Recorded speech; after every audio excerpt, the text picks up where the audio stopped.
Fuck remembered. He remembered hunting and mating and fighting and exploring, always with zest. He remembered being curious about everything and understanding almost nothing. He remembered his pride in the ability to fashion a pitiful few tools, sharpened sticks, chipped stone implements, straps cut from cured animal hide. He remembered staring awestruck into campfires. He remembered conversing with family, if the concepts expressible in a few hundred grunts and gestures could be called conversation. The world then was ever new and exciting and usually inexplicable. Sometimes, when people died, a reason was obvious, torn by wild beasts or fallen from a great height or impaled on a spear. But many deaths came without warning or reason, with only the onset of bad sense to explain. For scent was everything. How one found or avoided one's enemies, how one bonded with one's family, how one was drawn to mates and knew one's own children. He remembered the rich, warm scent of family. Every person had a unique smell, and yet the subtleties of that aroma declared one lineage for generations. He was not called Thsfak then. There were no names, for names were not necessary. To smell relationships sufficed. Scent was everything, and death was everywhere, and life was intense. Lightning and starlight, seasons and tides, the ways of beasts and the wants of the mysterious beings occasionally glimpsed at a distance, and even less often intervening. All were unfathomable and wondrous. For all their poignancy and grip, those memories were indistinct. A breeder merely dipped a toe into the great sea of sapience. And then, one day, as happened to all breeders who reached a suitable age, he smelled heaven. Heaven was another vague concept for breeders. As they threw rocks and spears, so, obviously, far mightier beings hurled the lightning. Who but gods could carry sun and moon across the sky? Who but gods could arrange the stars and command the faces of the moon? Perhaps, as many thought, the gods descended from heaven and took mortal form to visit their people. It would explain the mysterious strangers and their magic implements. And since heaven was surely a better place, it would explain why the mysterious strangers came so seldom.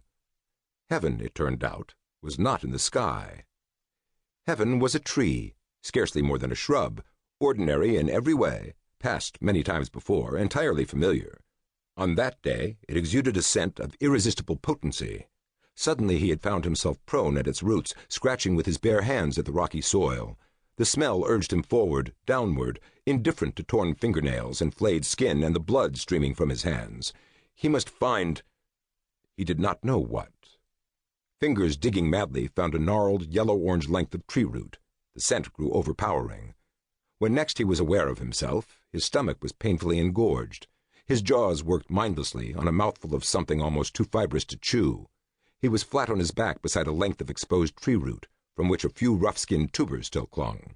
Sap oozed where more tubers had surely been ripped loose. In some dim recess of his thoughts, he knew it was a tuber like these on which he helplessly gnawed. All around was a stench that part of him wanted to flee, and part of him recognized was somehow himself. That his very scent could change was terrifying. Yet another part of him noted, with unusual clarity, that whatever had overcome him had left him helpless. This reek, if it repelled others as much as himself, was all that kept away his enemies. The new smell was already fading, changing to yet another odor, something strangely right for him. How could that be? What more had changed? In a panic, he explored his body. His hair had fallen out in clumps, from head and chest and limbs. His knees and elbows and hips protruded, magically become enormous. The knuckles of his hands were sore and enlarged. His mouth felt odd, the skin pulled unaccountably taut. When fearfully he explored with the hand unencumbered with a half-eaten tuber, his lips and gums were becoming one. His cheeks felt like cured animal hide. He patted his chest and legs and other arm. They, too, were becoming tough. He peered fearfully at his most personal parts, and they were gone. He howled, his anguish muffled by a mouthful of the root that had maimed him, and yet, despite pain and shock and confusion, he could not help but notice his thoughts had never been clearer. He continued to chew. The droning of machinery changed pitch as another deep ice core neared the surface. Thsfak returned from the eternal present of a breeder into this present, awakening into a deep sense of loss. Breeders felt. Then he had been one with the land, one with his family, passionate about every experience.